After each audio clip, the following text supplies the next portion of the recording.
bisa fokus dalam kegiatan kali ini. Oke. Nah, tadi sudah diperkenalkan untuk saya sendiri itu.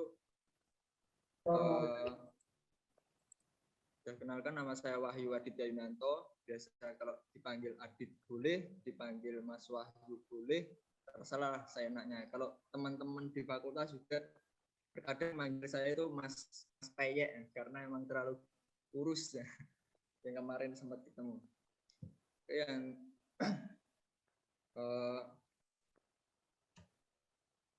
nah,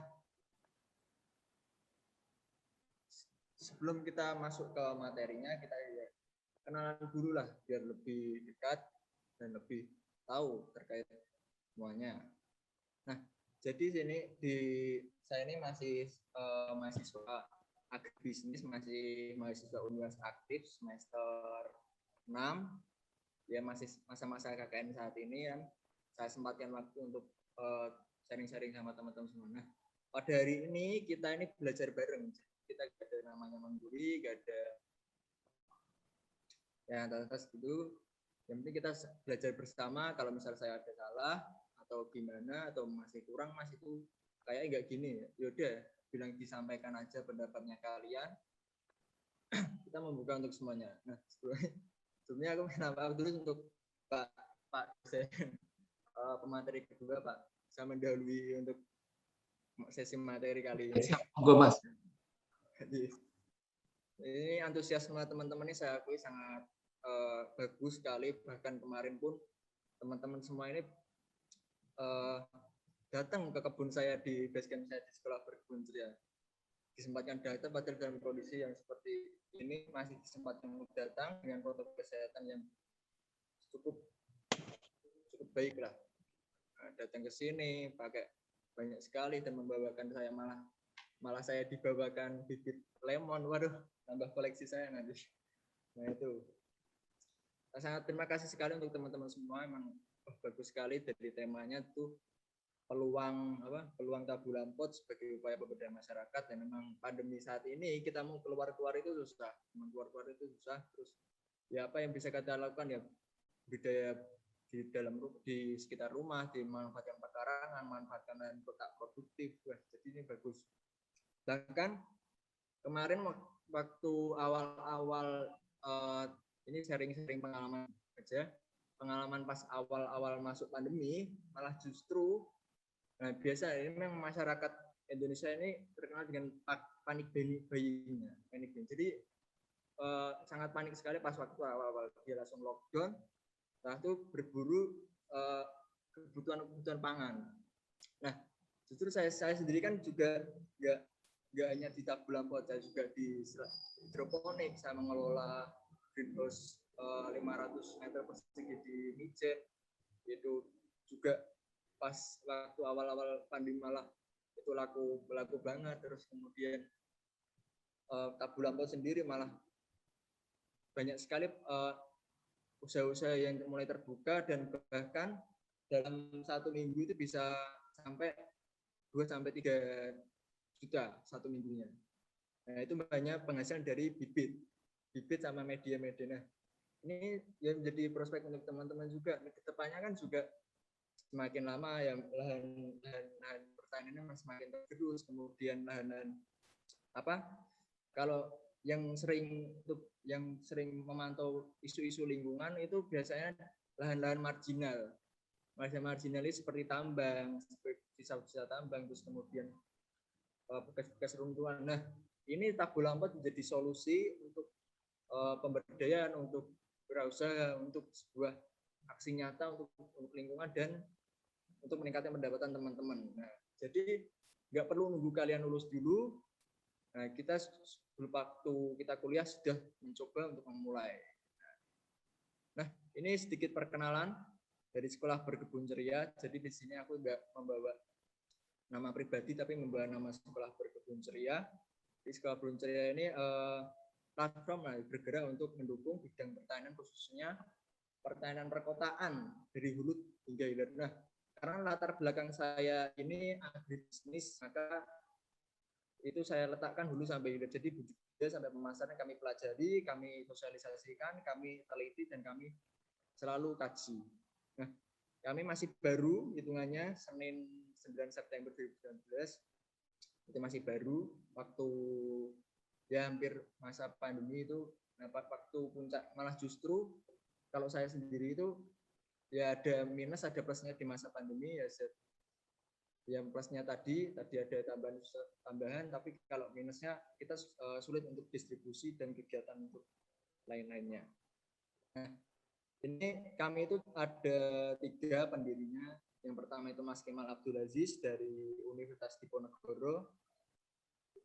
Terus kemudian aku sendiri Wahyu Aditya Yunanto itu dari UMBAS Wahid Hasim. Yang belum tahu di Sampangan, itu kampus kecil swasta, makanya jarang banget orang yang tahu. Nah kemudian Lukman Hakim ini juga adik kelas saya. Nah kami bertiga ini kami mulai dari lahan sekolah yang kemarin lihat sini pun tahu pasti yang gedung baru ini sebenarnya gedung yang dulunya kebun kita, gedung guna, kemudian lahan-lahan kayak gitu kita manfaatkan untuk budidaya. Nah kami pun punya sebuah slogan, yaitu satu siswa satu tanaman berjuta harapan. Itu kenapa? Karena kami ini sebenarnya fokus ke program pendampingan pada anak-anak. Jadi anak-anak ini kan ada namanya mata pelajaran tematik. Nah tematik ini itu tentang pertanian, tentang bagaimana yang di luarnya, jangan mempelajari hanya di dalam seperti ilmu-ilmu eksak itu tidak, tapi lihat ilmu yang luar, jadi mengembangkan motorik si anak. Nah ini tujuan utama kami. Nah kemudian ini program-program kami itu yang itu ada foto kami itu kedatangan kunjungan dari Ibu Wakil Wali Kota Semarang di SD Ngalian 03 pada kapan itu 2020, sekitar 2020 bulan Juli kalau tidak salah. Nah itu. Kemudian bersama relawan pertanian kita panen bareng hasil kebun yang sudah ditanam dengan anak-anak. Jadi yang nanam itu sebenarnya anak-anak. Nah, kalau kami itu. Nah tapi kalau untuk tabula pot, untuk hidroponik itu skalanya kan kita harus tahu teknisnya. Jadi ya kita handle untuk teman-teman nanti. Nah ada juga relawan pertanian. Nah relawan pertanian ini untuk teman-teman mahasiswa, untuk teman-teman semuanya lah yang ingin kita berkarya di dunia pertanian, kita bareng-bareng berproses, itu relawan pertanian. Nah, jadi ada acara misal misi pelatihan, nah ini nanti yang diterjunkan relawan pertanian. Misal ada pendampingan di sekolah dasar, itu nanti relawan pertanian diterjunkan. Nah, kemudian produk kami itu juga produksi benih seperti ini. Kena ini benih seperti itu, bisa dicek di Instagramnya aja. Ini kemudian si kebun kecil, paket berkebun, kemudian bibit tabula pot, bibit populasi, bibit yang belum diopulasi juga ada semua, termasuk juga sayuran hidroponik. Tapi memang paling jauh yang masih tinggi itu masih di bibitnya, bibit tabula pot kayak itu masih nilai jualnya itu sangat lumayan. Kemudian kami ada kolaborasi ceria, jadi untuk teman-teman ya semuanya ya seperti ini juga bisa dimasukkan dalam program komunitas ceria. Kami itu sebenarnya free semua, mau apa-apa, mau ilmu itu ilmu kita berikan secara free, itu free semua.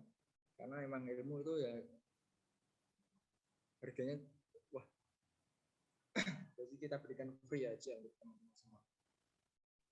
Nah pelatihan, kemudian ada pelatihan belajar di kebun, kami setiap Sabtu itu mengadakan pelatihan bersama dengan Dinas Pertanian Kota Semarang. Setiap Sabtu Dinas Pertanian pelatihan di sana, kemudian setiap Jumat itu ada podcast atau kobar tani di sana.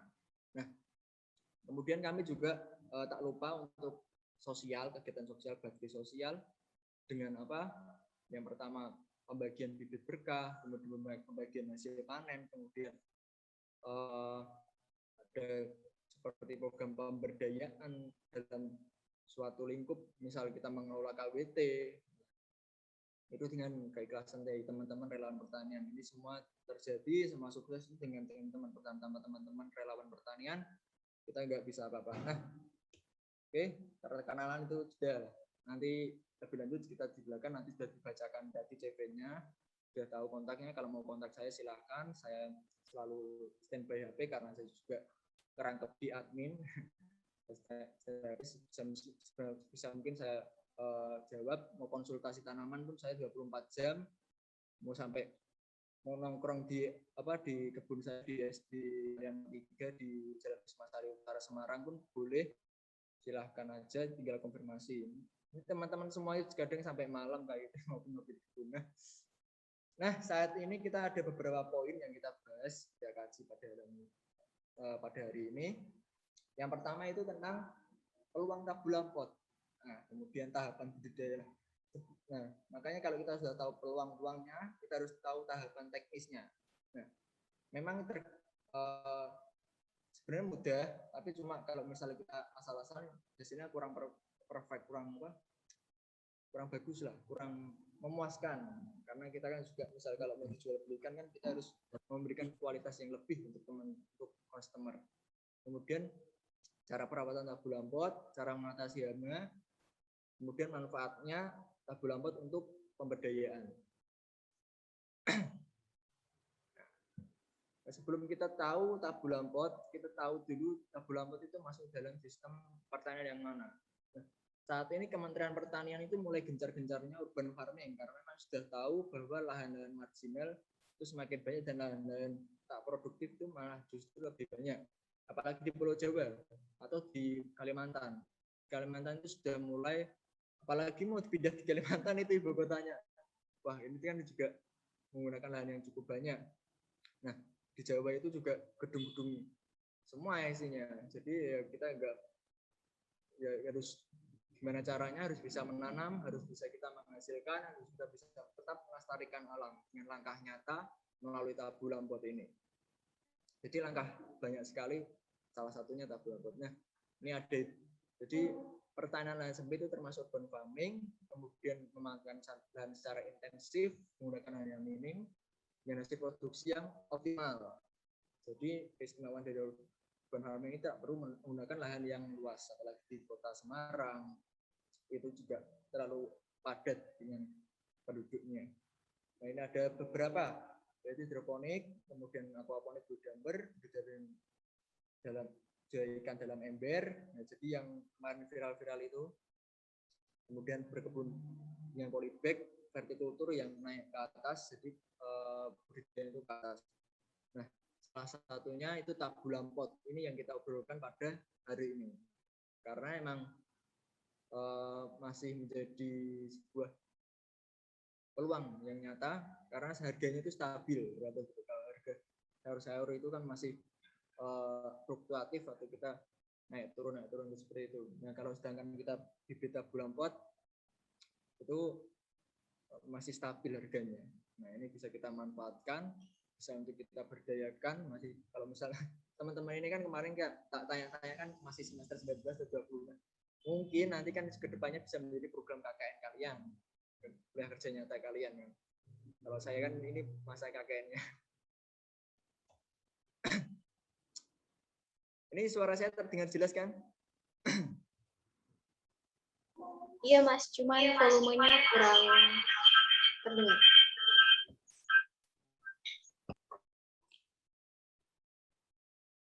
Oh iya. Pak, jadi masuk ke materinya. Mbak moderator nanti kalau misalnya saya waktunya sekiranya udah hampir habis, langsung diberitahu saja ya. Saya soalnya nggak lihat jam kadang kalau bicara gitu. Oke, baik Mas. Siap. Tetap fokus ya teman-teman, jangan sampai kalian ketiduran ya, Kak. Kuliah kadang ketiduran. Saya juga sih. Jangan sampai. Ini karena kita juga hari ini tuh bahas tentang teknisnya, juga kita bahas tentang pemberdayaannya nanti oleh Pak Saifullah. Itu nanti yang akan membahas tentang pemberdayaan. Jadi ini penting, apalagi yang masih semester 4, semester 2 ini nanti kalian KKN itu sudah siap mau bahan apa. Nah, karena harus persiapan sekarang. Nah, kalau misalnya mau wirausaha, ya siapkan sekarang. Nah, jadi jangan tunggu sampai lulus. Saya aja masih semester 6. saya masih semester 6, kuliah masih bisa dihandle kan, kuliah kan cuma online daring kayak gitu, ya udah kita kembangkan apa yang kita bisa terbuka. Kita gabung kos, kita gabung di kontrakan, kita gabung di rumah pun kita disuruh-suruh orang tua kan. Saya juga masih muda mengalaminya. Nah, tabu lampot itu, nah kita dari tadi kita bicara tabu lampot. Nah, tabu lampot itu sebenarnya kepanjangan dari tanaman buah dalam pot. Jadi kita budidaya buah itu di pot. Nah, biasanya kalau di kita punya lahan luas, ya kita gunakan lahan luas. Kalau misalnya kita tidak ada, ya kita memanfaatkan lahan seadanya atau di pot. Nah, tapi ini memang perakaran dari akar tanaman buah ini memang besar, jadi memang perlu dengan lahan yang luas. Nah, tapi semakin lama pertanian itu semakin berkembang, bahkan bisa digunakan untuk dalam pot. Nah, cerita uniknya itu sebenarnya kalau cerita kenapa kok bisa ada tabu lampot itu sebenarnya hanya masalah sepele, karena teman penjual bibit biasanya itu kan nggak selalu laku. Nah, kemudian tiba-tiba juga akarnya kan udah nembus, udah agak tua tanamannya, terus kemudian berbunga di polybag. Nah, ini langsung tercetus tabu lampot, kayak di pot kan bisa nih, di polybag aja bisa, apalagi di pot yang agak lebih besar bisa. Nah, ini sebenarnya sepele-sepele aja. Kemudian pertanian kita bisa kembangkan sendiri, kita inovasikan sendiri. Nah, jadi fleksibel, ilmu yang fleksibel memang. Dan pertanian itu bisa dikondisikan dengan sesuai wilayah. Jangan terpaku pada sebuah buku kalau pertanian. Kita sesuaikan dengan apa? Kita mencobanya bagaimana, iklimnya bagaimana, kamu suka nanam apa, terus potensial di sana itu buahnya apa. Nah, jadi itu enaknya pertanian itu kita fleksibel, bisa menentukan apa yang kita inginkan dan apa yang mau kita budidayakan. Kemudian ini teknik dengan ya seperti itulah, bisa dibaca nanti, materi akan dikirimkan pastilah. Jadi itu sekilas untuk tabu lampotnya.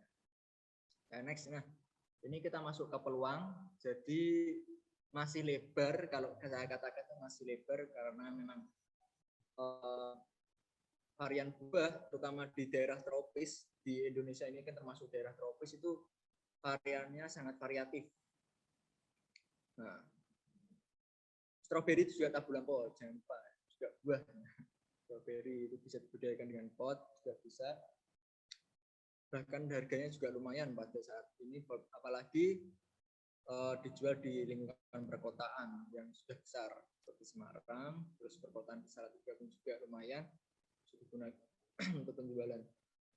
Nah, ini enaknya di pertanian itu rantai produksi atau rantai usahanya itu tidak ada matinya sebenarnya. Pertama, kamu jual biji buah itu bisa. Nah, sekarang itu harga biji alpukat yang ada di penjual jus itu sekarang ada harganya. Karena memang sudah tahu nanti kedepannya digunakan untuk pembuatan bibit. Nah, makanya sekarang biji alpukat atau biji-biji yang sebenarnya tidak terpakai itu malah sekarang diperjualbelikan. Nah, kemudian setelah biji itu ditanam, jadi apa? Ya jadi bibit untuk batang bawah, untuk yang belum diopulasi atau belum ada perlakuan. Itu sudah kena harga di 10.000 sampai 15.000. Nah, kemudian juga lanjutnya bibit yang sudah di perlakuan itu sudah harganya sudah tinggi sekali, 25 sampai 500.000. Nah, ini tergantung dengan jenis buahnya seperti apa, kelangkaannya seperti apa. Jadi seperti itu. Ada kelangkaan tertentu sehingga nilai jualnya pun tinggi. Kemudian kalau sudah jadi tabu lampot, apalagi berbuah, apalagi itu. Kalau sudah berbuah, sudah jadi di tabu lampot, sudah ditaruh dalam pot, harganya pun bisa jutaan. Nah, ini sebagai sebuah nilai investasi. Jadi untuk investasi teman-teman ini enggak cuma investasi saham, itu bisa investasi dengan tanaman. Tanaman ini sebagai investasi untuk kedepannya. Kecuali tanaman-tanaman yang hanya viral di masanya saja. Kalau tabu lampot ini kan umurnya pun lama sekali, bisa bertahun-tahun pun masih tetap bisa kita awet atau kita bisa budidayakan. Nah, kalau bingung masalah segmen pasar itu sebenarnya masih terbuka luas untuk segmen pasar, apalagi tabu lampot. Kalaupun kalian cari-cari di Instagram itu masih beberapa aja yang membudidayakan dan itu sudah besar-besar, tapi cuma beberapa masih bisa menggali potensial dalam segmen pasar tersebut. Bahkan beberapa univ pun juga terkadang mengajukan untuk pembuatan tabu lampot, terus instansi saya terkait, apalagi di Semarang ya, Semarang itu gencar-gencarnya juga tabu lampot. Kalau kalian main di balai kota Semarang itu isinya tabu lampot semua. Coba aja main ke sana, isinya tabu lampot. Di dekat pokoknya di depan balai kota yang persis itu tabu lampot semua isinya. Masuk aja di situ. Nah, ada juga penghobi. Kalau dulu, nah ini cerita awal itu dulu itu cuma iseng-iseng, aku itu hobi di belakang rumah, lahannya ya seadanya, kemudian nanam-nanam, nah kemudian malah jadi sebuah usaha, karena memang beberapa tetangga, wah daripada kamu kasih-kasihan ke orang, berarti ya dijualkan aja, karena kan kamu juga modal pupuk sama medianya. Ya udah, mulai itu saya sama teman-teman malah nyari teman yang satu visi. Nah, jadi ini bisa kalian catat. Jadi kalau misalnya mulai usaha, kalau misal tidak bisa mulai dengan mandiri, kalian cari teman lah yang satu visi dan bisa dipercaya untuk kita memulai usaha. Jadi mulai penghobi, kolektor. Nah, banyak sekali sekarang kolektor untuk buah-buahan, seperti kalian kan beberapa yang udah ada menemui buah-buah lokal. Kalian identifikasi aja buah lokal yang ada di Salatiga itu apa aja, bisa dimungkin. Kalau di Semarang sendiri kan banyak sekali buah lokal yang dan sekarang pun masih belum dibudidaya secara intensif. Contoh semak, contoh langsat itu masih sebagai jarang dibudidayakan. Kemudian mamai sapote itu sawo yang ukurannya besar, satu buah itu bisa sampai 1,5 kilo. Kemudian ada black sapote, sawo yang warna hitam, bayam anggur Brazil, itu ya kalian dicari-cari, nanti bisa tanyakan pada akhir. Karena banyak sekali, nggak cuma kalian tahu buah jambu, mangga, nah itu kan enggak. Banyak sekali buah yang kalian bisa budidayakan untuk menjadikan sebagai kolektor. Nah, ya katakan tadi ini sebagai investasi kalian. Kalau kalian modal satu, nanti kalian perbanyak sendiri melalui cangkok, melalui apapun. Nah, ini sebagai nilai investasi ke depan. Oke, ini peluangnya. Pasti menguntungkan kalau kalian niat, kalau kalian memang fokus pada bidangnya. Mohon maaf Mas Adi, volumenya kurang lagi, masih ada yang kurang dengar.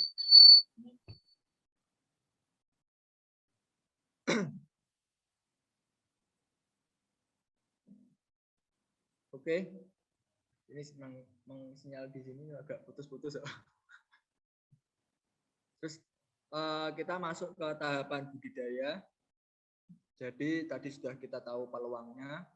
Kalau sudah tahu peluangnya, ya kita harus mempelajari teknisnya, bagaimana kita berbudidaya, tahapan berbudidaya. Jadi ada 4 yang bisa kita gunakan sebagai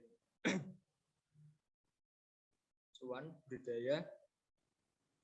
Itu bisa dilihat di layar PT. Nah, jadi 4 ini itu persiapan bibit terlebih dahulu, menjadikan dari benih, dari biji ditanam selama 6 bulan itu jadi bibit, kemudian diokulasikan, atau kalian mulai dari membeli bibit yang sudah diokulasikan, kemudian persiapan pot tanam dan media tanam, kemudian perawatannya bagaimana, penyiraman, pemangkasan, pemupukan, penyiangan, itu nanti banyak sekali perawatannya. Kemudian masa panen.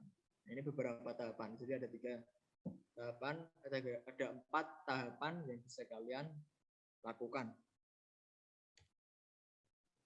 Nah, ini tahapan yang pertama terkait persiapan bibit. Kalian bisa menggunakan, jadi ada 2 fase, ada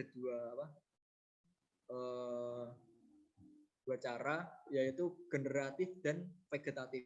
Nah, bagi teman-teman yang dulu SMA-nya IPA pasti tahu generatif dan vegetatif. Atau SD pun sebenarnya sudah dipelajari itu generatif dan vegetatif.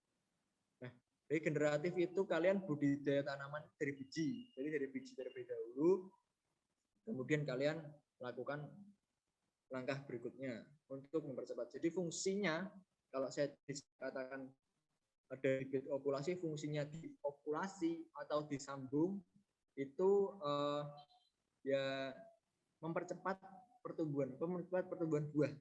Jadi itu mempercepat pertumbuhan buah.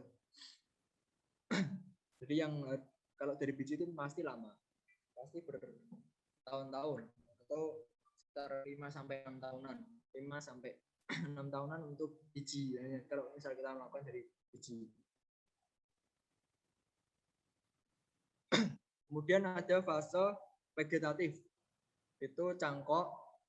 Ada cangkok itu ya kalau nanti di penggambarannya seperti ini. Jadi batang yang batang yang tua, yang agak tua itu kita kupas kulitnya, kemudian kita kasih media untuk kita cangkokkan. Untuk teknis cangkoknya nanti kita bisa bahas lebih lanjut untuk teknis cangkoknya. Kemudian stek itu memotong batang, kemudian kita langsung tancapkan ke media tanam. Kemudian sambung atau ovulasi. Nah, dari ketiga ini mana yang paling efisien, paling optimal? Nah, kalau untuk tabulum pot itu sebenarnya lebih bagus kita menggunakan bibit dari cangkok. Karena apa? Kalau misal kita dari cangkok itu perakaran serabut. Nah, kalau dari cangkok itu perakaran serabut sehingga tidak akan merusak pot. Nah, kalau kita menggunakan dengan sambung atau ovulasi atau dari biji itu perakaran tunggang.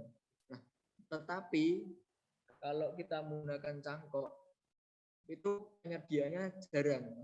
Maksudnya jarang itu masih, kalau penjual bibit itu masih jarang banget menjual hasil cangkok. Nah, makanya itu yang paling kemudian bisa menjadi alternatif itu dari ovulasi, dari bibit yang sudah diovulasikan. Contohnya yang ovulasi. Jadi ini kalau kelihatan sedikit. Jadi ovulasi itu proses penempelan hasil silangan kalian, atau entres namanya. Dari entres. Jadi entres ini itu buat tanaman yang pengen kalian tanam. Nah, kemudian yang ini batangnya ini tuh buah lokal, hanya buah-buah biasa. Nah, kalau yang ini disambungkan, atau buah yang sudah dari cabang yang sudah pernah berbuah, namanya entres. Kita sambungkan dan menggunakan pisau. Dan kemudian ada tekniknya lah. Karena kan kita fokuskan untuk belajar untuk ovulasi juga. Karena memang banyak kalau kita bedah satu-satu, banyak sekali materi yang bisa digunakan. Banyak sekali untuk sistem yang kita gunakan.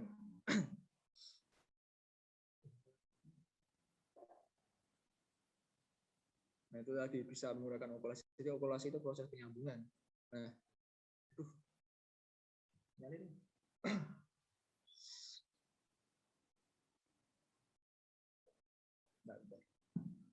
proses penyambungan.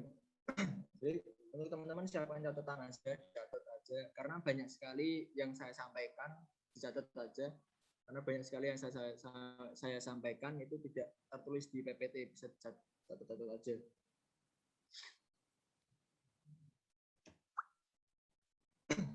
Nah, ini persiapan yang kedua terkait persiapan pot dan tanam, pindah tanam, media tanam.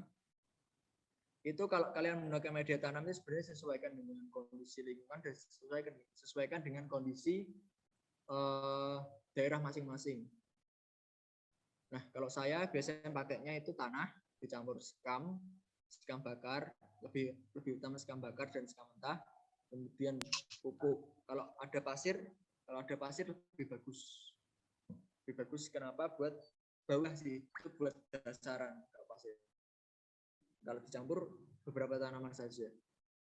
Tapi bisa mungkin tanah, sekam bakar dan pupuk itu ada. Diusahakan ada. Pupuknya pupuk apa? Terserah. Kandang boleh, kompos boleh. Terus yang terpenting pupuk buat dasar. Jangan pupuk kimia terlebih dahulu. Karena memang berbahaya kalau misalnya kita menggunakan pupuk kimia tanpa dosis. Perbandingannya berapa? 1:1:1. Nah, maksudnya 1:1 itu misal kalau kamu pakai tanah menggunakan skop, ya satu skop semua, satu skop semua. Nah, kalau perbandingannya tak rubah bagaimana, Mas? Boleh banget. Kayak 2:1 atau yang terpenting apa, tanah jangan dilupakan karena tanah itu unsur alaminya itu ada di tanah. Kalau pupuk itu hanya penunjang. Sekam bakar pun juga penunjang. Penting itu ada tanah terlebih dahulu atau media tanah terlebih dahulu. Nah, tanahnya itu tanah apa? Kalau penggunaan itu bebas, mau menggunakan tanah apa terserah, yang penting tanahnya subur, yang penting tanahnya tidak tercampur apa-apa atau tercampur bahan-bahan yang lain seperti berangkal-berangkal itu jangan. Kalau paling bagus sih tanah yang warnanya hitam atau warna gelap. Nah, coklat kegelap-gelapan itu bagus untuk budidaya, terutama sayur, terutama dan buah. Nah, kalau misal ya masalah, pakai seadanya. Kalau kadar keasaman bagaimana, Mas? Ya bebas, itu masalah sebenarnya teknis saja, kita tidak harus teliti sekali terhadap hal seperti itu. Ya kita boleh kita teliti, tapi kalau kita mau tahu pH, mau tahu itu kan harus menggunakan alat perhitungan yang tepat. Yang penting kita mencoba terlebih dahulu. Kalau misalnya gagal kan bisa kita evaluasi itu kesalahannya bagian mananya. Karena faktor-faktornya itu masih banyak, ya, banyak sekali, nggak cuma di pH. Nah, yang kedua kita siapkan pot atau planter bag dengan kapasitas ya paling tidak 35 liter atau 45 cm sudah digunakan. Bisa dilihat gambarannya. Kalau planter bag itu bisa diangkat-angkat, pindah-pindah pun gampang. Bahannya itu terpal, tapi segi keawetan lebih awet di pot. Tapi kalau pot pemindahannya susah. Makanya itu pakai yang seadanya. Ada tong bekas, pakai tong bekas. Ada pot semen bekas, pakai pot semen bekas. Ya seadanya aja yang di lingkungan, yang terpenting sesuai dengan yang tanam atau tanaman apa. Kalau durian ditanam di ukuran itu masih kurang, paling tidak 100 liter lagi. Jadi sesuaikan dengan perakaran dari tanaman tersebut. Biasanya kalau tanaman-tanaman yang akarnya tumbang itu cenderung batangnya itu berkambium. Nah, batangnya berkambium, kemudian kambium banyak maksudnya. Mangga itu juga bergetah, juga berkambium juga. Banyak sekali kambiumnya, jadi sawo-sawoan. Sawo juga termasuk perakaran yang besar. Nah, kemudian yang ketiga itu dasar pot itu batu bata, genteng, terserah yang seadanya aja. Itu dipecah-pecah taruh paling dasar. Jadi bagian dasar itu isinya ya itu batu bata atau apapun yang untuk porositas. Jadi porositas ini yang dimaksud untuk airnya bisa mengalir. Nah, bahannya sudah siap, kemudian penanaman dan perawatannya bagaimana? Ini yang bahas. Nah, ini juga nanti siapkan pertanyaan aja nanti di belakang. Ini cuma tak kasih sekilas, nanti untuk diskusinya malah saya lebih menekankan di diskusi untuk biar kita interaktif, kita bisa tambah ilmu nanti untuk kedepannya. Karena ini hanya sebuah materi teknis, jadi masih bisa dikembangkan, masih berbeda-beda juga per komoditi. Nah, jadi itu. Jadi jangan terpaku dengan materi ini, tapi bisa dikembangkan dengan metode-metode yang lain. Misal kalau di dekat kalian itu ada petani-petani, malah justru kalian tanya di petani aja malah lebih tahu pengalamannya. Juga disesuaikan dengan kalian, dengan kondisi bagaimana itu juga disesuaikan. Nah, ini nanti dibayangkan di diskusi untuk penanaman dan perawatannya. Penanaman pasti mudah ya, kita menanam mudah. Harusnya mudah. Itu secara teknis itu seperti itu. Nanti kalau misal ada bagian yang sekiranya kesusahan atau masih belum dipahami, bisa tanyakan di akhir sesinya lah. Nah, jadi yang kita itu bagian bawah, bagian dasarnya itu bagian dasar itu kita berikan batu bata itu setinggi 5 cm. Nah, batu bata ini dipecah atau enggak? Dipecah, harus dipecah. Nah, nanti kalau berat gimana, Mas? Ya enggak sih, kalau mau kasih media pun juga akan berat nantinya. Nah, itu buat porositas, buat airnya mengalir. Kalau air yang mengendap, takutnya apa? Busuk akarnya akan membusuk, takutnya seperti itu. Kemudian masukkan media tanam setengah bagian terlebih dahulu. Nah, kayak di podcast itu juga, di podcast sama video tutorial itu ada, nanti dilihat aja lah, didukung aja channelnya teman-teman KMI IAIN Salatiga, didukung aja. Ada video tutorialnya itu bisa dilihat. Jadi ini gambaran nih, Mas. Kalian pasti agak sulit memahami kalau saya bicara seperti ini. Harus praktek langsung memang. Saya sendiri pun bingung menjelaskannya. Karena memang saya lebih suka ke teknis langsung. Jadi ini penggambaran seperti ini. Jadi dimasukkan bibit, masukkan media setengah terlebih dahulu, kemudian penuhi kembali medianya dan lakukan penyiraman. Nah, lakukan penyiraman, jangan lupa kalau udah nanam jangan lupa disiram. Karena apa? Kalau apalagi di musim-musim kemarau atau panas terik seperti di perkotaan, seperti di lahan sempit, itu penguapannya sungguh sangat tinggi. Karena kita di bawahnya pot itu enggak tanah, tapi plesteran, dangkal atau lahan yang tanpa tanah lah, tanpa ada tanaman di sana. Jadi harus disiram terlebih dahulu. Nah, itu ditaruh tempat teduh terlebih dahulu itu opsional. Kalau misal bibitnya besar itu bisa digunakan, bisa dipindah terlebih dahulu. Kalau bibitnya besar nggak usah dipindah, nggak apa-apa.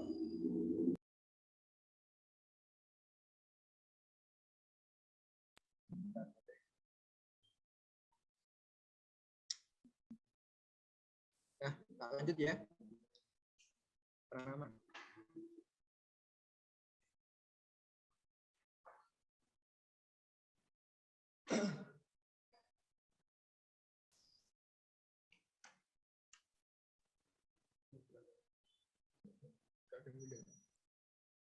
Mbak moderator, slide-nya itu pindah nggak? Belum. Belum ya. Mohon maaf Mas Adit, waktunya sisa 5 menit. Oke. Santai. Bentar, ini slide-nya nggak mau.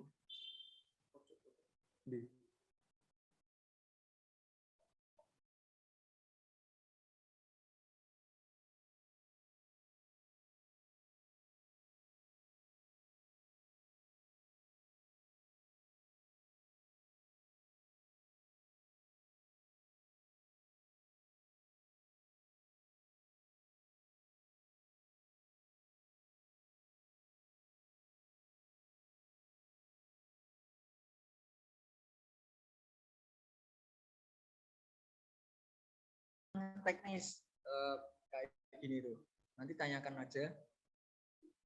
Teknis penyiraman itu paling sehari. Yang penting itu air cukup, itu sudah. Penyiangan, nah, kalau belum tahu bahasa penyiangan itu membersihkan gulma atau membersihkan tanaman yang tidak kita tumbuh seperti rumputan, seperti apapun yang di sekitar tanaman tersebut itu tidak mengganggu dan tidak kita produksi, itu kita cabut, kita bersihkan. Penyerapannya justru lebih tinggi di gulma. Kalau misal sudah di gulma, ya otomatis pasti tanaman buah tidak akan mendapatkannya nutrisi tersebut.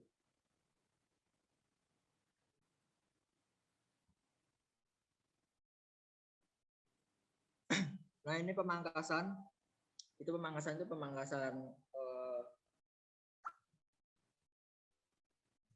menggunakan gunting seperti ini.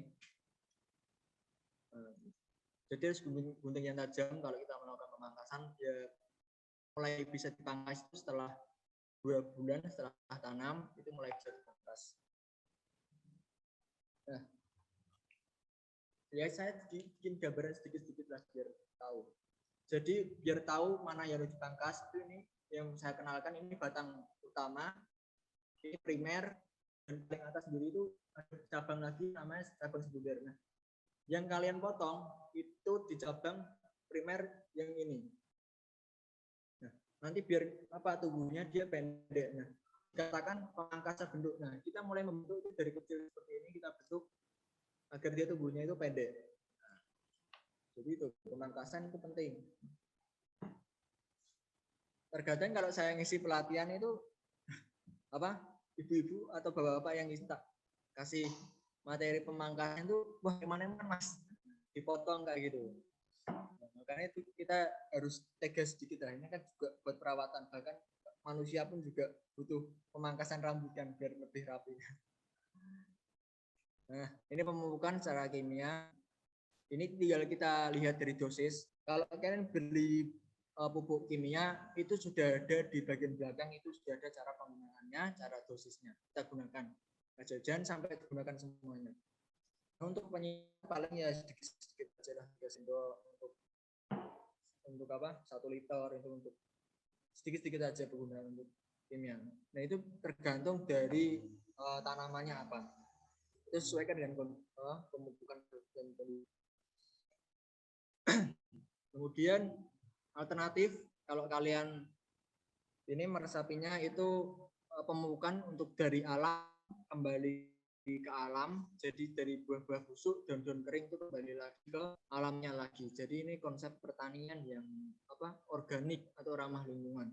Jadi kalian juga mensosialisasikan tabula pot ini juga bisa digunakan sebagai pertanian organik, dan karena pertanian saat ini kalau kita berfokus pada pupuk kimia, yang rusak itu bukan tanamannya, tapi rusaknya itu tanah yang bagian untuk tanamannya. Jadi tanah itu mikroorganisme mati, tanah mengeras, kemudian tidak bisa ditanami lagi. Kalau kita menggunakan lagi pun lama sekali. Bahkan salah satu di daerah Kopeng itu punyanya sayur organik merbabu, itu juga perlu proses 2-3 tahun untuk merubah tanah yang tadinya kimia menjadi organik. Itu butuh lama sekali. Bahan-bahannya itu banyak didapat, daun kering, sampah rumah tangga, cangkang telur, air beras. Kalian kalau konsumsi beras jangan dibuang, siram ke tanaman itu langsung nggak masalah. Kalian fermentasi nggak masalah. Pengaplikasiannya ya cuma sebulan 1 kali atau sebulan 2 kali sudah cukup untuk pemupukan karang buat pendamping saja, penunjang saja. Kemudian pembungkusan, kalau kalian sudah berhasil pada fase ini, jangan lupa dibungkus buah-buahnya, buah jambu kristal, buah seperti dibungkus, kecuali durian. Durian jangan dibungkus, tali aja, jadinya nggak langsung kayak gitu. Kalau durian tali aja kerja bungkus, karena pertama itu ada durinya kan, nggak bisa dibungkus kan. Kalau buah-buah jambu itu bisa, mangga itu bisa, sesuaikan dengan komoditinya. Itu buat menghindari lalat buah. Pengendalian OPT pun juga sama, kita bisa gunakan dengan pestisida, bisa gunakan dengan trap. Nah, contoh yang trap,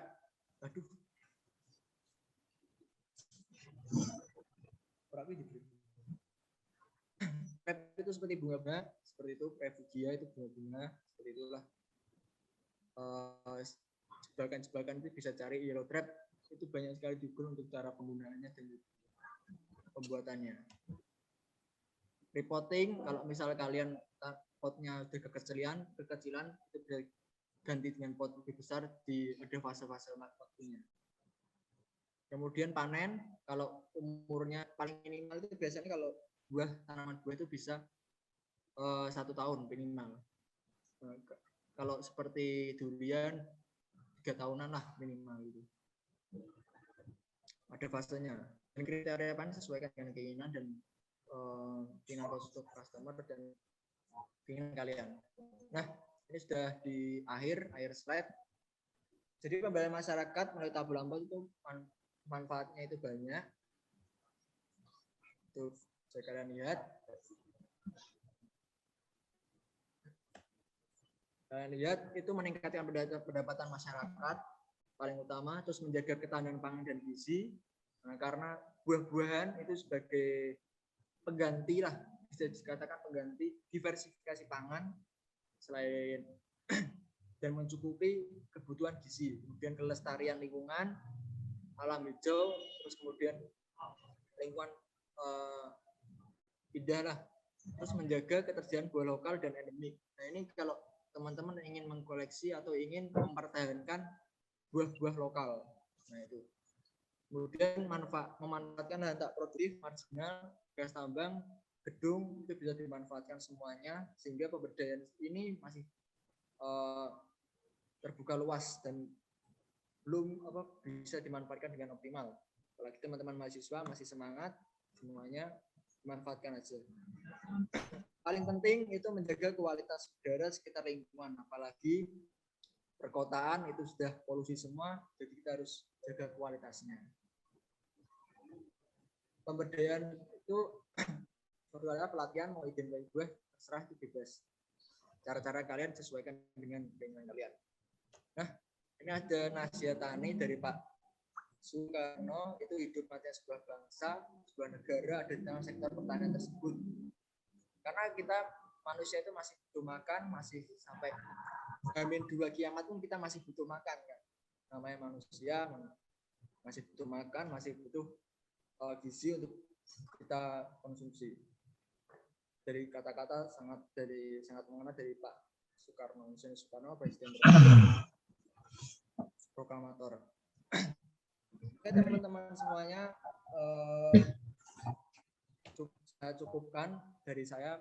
Matur suwun untuk teman-teman atas antusiasme, fokusnya, terus kemudian saya minta maaf kalau misal ada kesalahan atau ada kesalahan kata. Terima kasih. Salam ceria sahabat berkebun. Waalaikumsalam. Terima kasih Mas Adi atas pemaparan materinya yang sangat bermanfaat. Baik, selanjutnya pemateri yang kedua